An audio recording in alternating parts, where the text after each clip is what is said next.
my buddy from NFL Game Day Morning, NFL Network, and a longtime great friend, Steve Mariucci. What'd you think of that speech, Mooch? Well, Rich, remember when he got hired, and I said that he's the exact right guy for the 49ers right now, and everybody looked at me like, who is Jim Tomsula? They knew him in-house and on that team and in the building, but nationally, nobody knew who Jim Tomsula. He wasn't interviewing for these jobs. But you just got a taste of who the man is, because that was him. He wears his emotions on his sleeve. He cares about not only his team but his family, but he cares about everybody. This guy's got a big heart, and this incident ripped his heart out. And because here's the other thing he told me, Rich, which is new to me. He says there's 4 phases of football, and I go, wait a minute, there's offense, defense, and special teams. He goes, yeah, there's 4: offense, defense, special teams, and life. I said, explain that. He said, we want to win at the life part of it too. We have to win. We don't. When these guys leave the building at 5 o'clock to 8 o'clock the next morning, they're on their own. They've got to be winners. They've got to do the right thing. They got to make the right choices, and we preach it and we harp it, and it's like no other. Okay, and so that has been the emphasis for Jim Tomsula. So this incident is. Bump in the road was hard on him and hard on them and hard on Aldon. I saw Aldon at practice the other day. I've known him for 5 years. And I said, Aldon, this team needs 16 games from you this year. He goes, I got you, Coach. I'm going to do that, And then he stumbled again, and it's a tough thing. Well, I mean, and then, I don't know if you were on the phone yet. There was a conversation I was having with a fan about Chip Kelly and how he deals with players, and is he a racist? And Mike Freeman quoting 2 African-American players today in Bleacher Report saying that he's not a racist. He just treats players like they're a commodity, and the more you get used to that, the better it is for you. So I ask you, Steve Mariucci, having heard that, as well as Jim Tomsula saying there's a 4th phase of football called life, is what is a professional football NFL head coach's role as a personal psychiatrist in a way? Does this have to be part of your role to be successful in the NFL? I don't know that it has to be a part of it, but there are 32 head coaches, Rich. Everybody's got their own style, and everybody's got their own personality and way of doing things. Some are more business-like, some are more players coach, some are former players, some are coaches for life from the day after they stop playing in college, and they're all different. And Jim Tomsula is much different than Chip Kelly. I'm not saying one will be more successful than the other. It depends on who the players are. And right now, Jim Tomsula has as many as 13 starters missing from that last year's team. I mean, Vince Lombardi would have trouble with this team just because of lack of veteran players who have had experience with you. And so, but right now I know he's a strong personality that'll keep harping on the 4 phases of football with the rest of those guys. He'll get the most out of them. Who knows how much they have on that football team. There's so many missing parts. But that's Jim Tomsula in his finest moment so far. Well, and it appears that due to some reports that Tomsula is dealing with not only just the starters not being there and what happened with Aldon Smith, that potentially what happened with Aldon Smith involved a personal situation with somebody else in his locker room. And I don't want you to name names from your time, but did you ever have something like that where you had something happen between 2 players in your locker room that might have created a rift in the entire room? So how do you deal with that?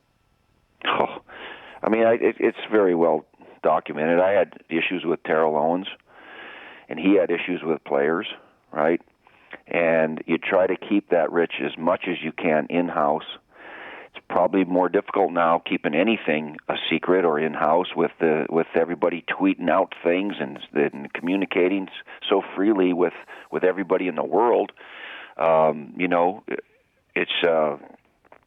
It's kind of a in-house family situation, and sometimes there's a rift, there's an argument, there's a disagreement, a fight, whatever that is. And you'd like to be able to handle those things confidentially, but sometimes they get out and they get overblown, and it becomes an issue. But do you call players into your office and sit Absolutely. them? I had some players.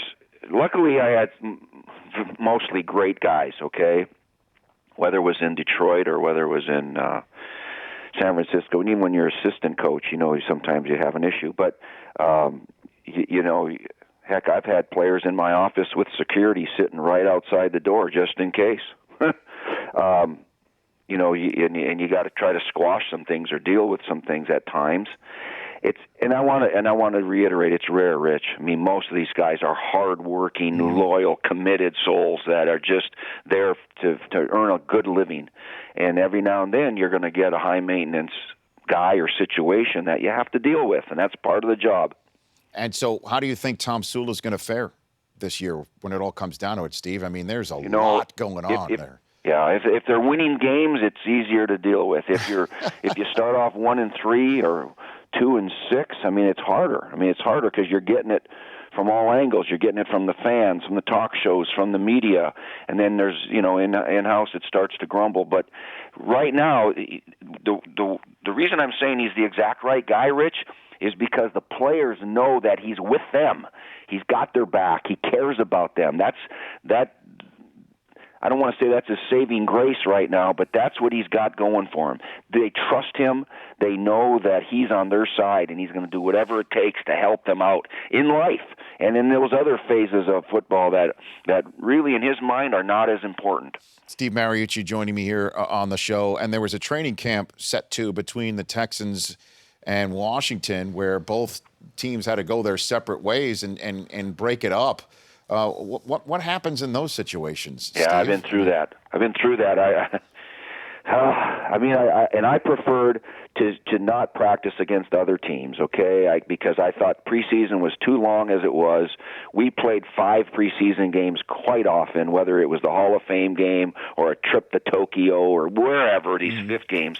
And I didn't want another scrimmage with another team. And then you have to jive your schedule, your installation schedule with theirs and everything. And then we finally practiced against the San Diego Chargers. Sure enough, a fight breaks out like crazy. I had guys like Kevin Gogan. He was nuts.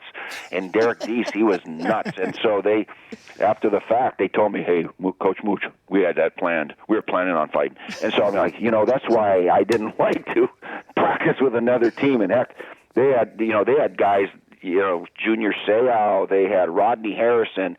And at any point, you're running 7-on-7. Who's to say that they're not going to run into Jerry Rice or somebody? You know what I mean? Sure.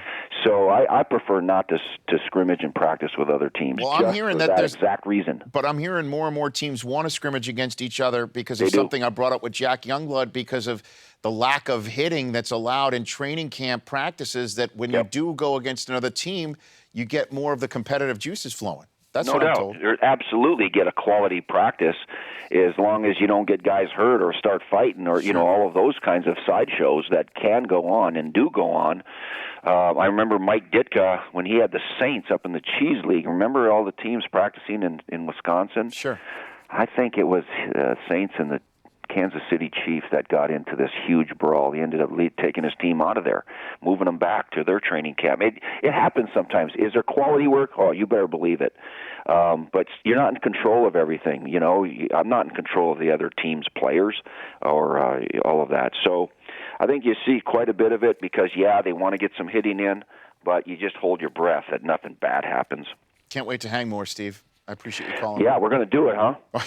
Hey, I was watching you guys. I hated missing the Hall of Fame weekend. I watched the whole thing. Gail thought I was nuts. I was a couch potato. I watched the whole thing all weekend. I know you love it. Before I let you go, you want to give me your favorite moment that you saw in Canton, watching it?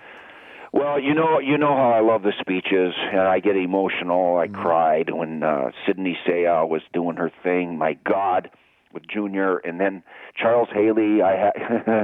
I had Charles, we brought him in for a playoff game after he was sitting on the couch for 2 years. He helped us beat the Packers in a playoff game. And when he said that, shit, it's all green, and he was driving his cart on the putting green. Oh, I laughed. And then, in fact, I tweeted out a picture of me coaching Charles Haley in the locker room. He just had his underwear on, and he was talking to my son Adam. And I said I tweeted that he was probably, asking Adam to go golfing with him. But it was great. I love seeing that, and it kicks off the season like no other. All right, say hi to Gail for me, Steve. Appreciate it. I will. Okay, Rich. Take care. That's Mooch. The Rich Eisen Show, weekdays at noon Eastern. On Audience.